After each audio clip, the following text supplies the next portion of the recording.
Hi everyone, my name is Olivia Carter and I will be debating in debate number 1.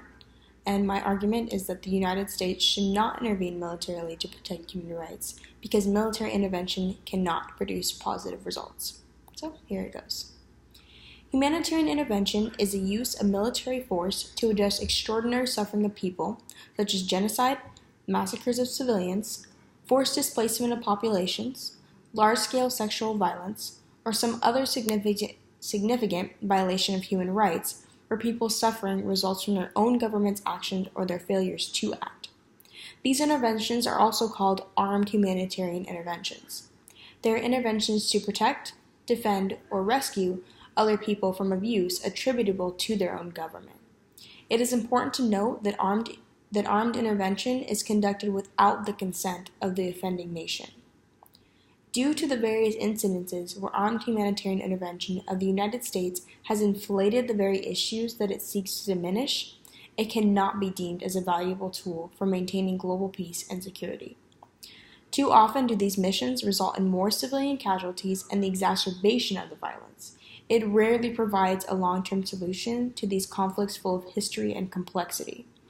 Although the success of an intervention is primarily based on lives saved or not saved, we cannot ignore the need for long-term stability to prevent the incident at hand from recurring or expanding in the future. According to scholar George Vardavarian, the U.S. first began justifying military intervention and the establishment of additional military bases abroad as a defense against the communist threat during the Cold War.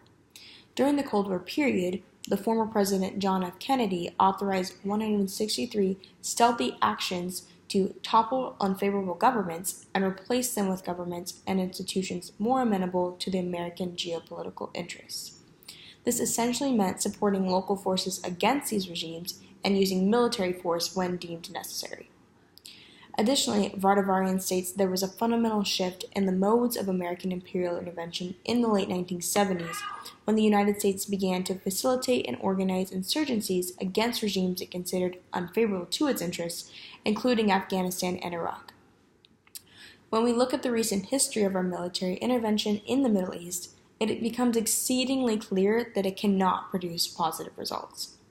In Libya, the U.S.-led overthrow of the Gaddafi regime through the use of air attacks has resulted in a split country.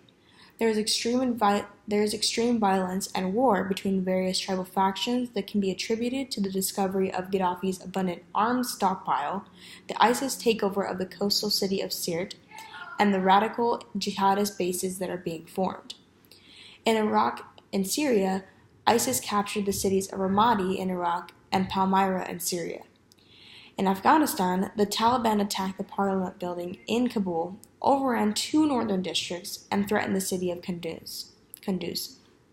In Yemen, despite the U.S. airstrikes and drone attacks over the years, the Iran-friendly Shiite Houthi rebels have overran most of the country and put the U.S. and Saudi-backed Hadi regime into exile. Clearly, our efforts to aid have only exacerbated the turmoil that is devastating the Middle East. We can also recall one of the most prominent cases of U.S. humanitarian intervention backfiring with NATO's military intervention in Kosovo in 1999. NATO intervened militarily when they discovered that the Albanian population in Kosovo were being persecuted by forces of the Federal Republic of Yugoslavia, Serbian police, and Serb paramilitary. Following the discovery and the disapproval of the operation by the UN Security Council, NATO proceeded to bomb Yugoslavia, killing approximately 528 civilians and destroying large masses of infrastructure within Yugoslavia. Not only did NATO's doing result in mass destruction and death of innocent lives, but also the intensification of the violence and increase in the mission of ethnic cleansing perpetrated by Serbian leader Milosevic. Here are some numbers to put this into perspective for you. A year before NATO's intervention, approximately 1,000 Kosovar Albanians were killed, on top of the 400,000 that were driven from their homes. Unfortunately, in the midst of NATO's intervention, the number killed increased to 10,000 and 863,000 were forced to leave Kosovo altogether. To add to this, another 590,000 were internally displaced after this intervention.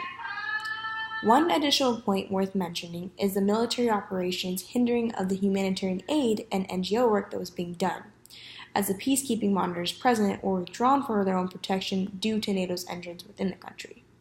Without the presence of these peacekeeping monitors, increased violence began to erupt.